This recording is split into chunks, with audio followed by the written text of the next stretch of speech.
वाह एकटा फतंगी पकड़ न दिया यो बाबा हमरा बड़ घमौरी भ गेल हन पीठ पर घमौरी भ गेल हन रुक जो बड़का वाला पकड़ छै नहीं बाबा बड़का बड़ जोर से काटे छै यो कनी छोटका वाला पकड़ न दिया ई वाला पकड़ दिया ई ललका वाला रुक रुक रुक रुक रुक रुक आवाज नहीं कर उड़ जतो हाँ है बाबा कनी हे पीठ पर कटबाउटा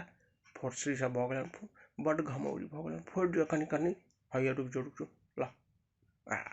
ये बाबा एना नहीं हेलो ए बाबा बड़ जोर काट लेलक तू खाइया यो रुक जो न बुड़बक नहीं तो एते घमौरी छो तो पहले न कहित ने रोज जाय छ पोखर पर एक पकड़ पकड़ कर दोस्त सब छो एते दोस्त यार सब तकरा जे कहिती फोड़वा दे तो से नहीं भेलो नहीं ओ दीदी कह छलखिन कि जे बौआ रे हम ही फोड़वा देबो एक बेर पकड़बो अंगना में आयल छले उड़ के नहीं पकड़ल भेले हुनका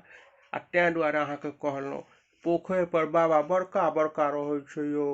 हाँ यो हमर छोरा पकड़लकै डैस लेलकै तते जोर से कटलकै जेना सांप काटि लेलकै तें दुआरे बाबा हम ओकरा सब तें अहाँके कहलहुँ कनी छोटकी फटंगी पकड़ दियो चल पकड़ देलिए आ कनी पाउडर सेहो लगा ली घर में जाकर बुझली हाँ फटंगी टटंगी से इन्फेक्शनो भ सकै छौ हाँ ई की होइ छै इन्फेक्शन नहीं बुझै छी गधा नहीं तन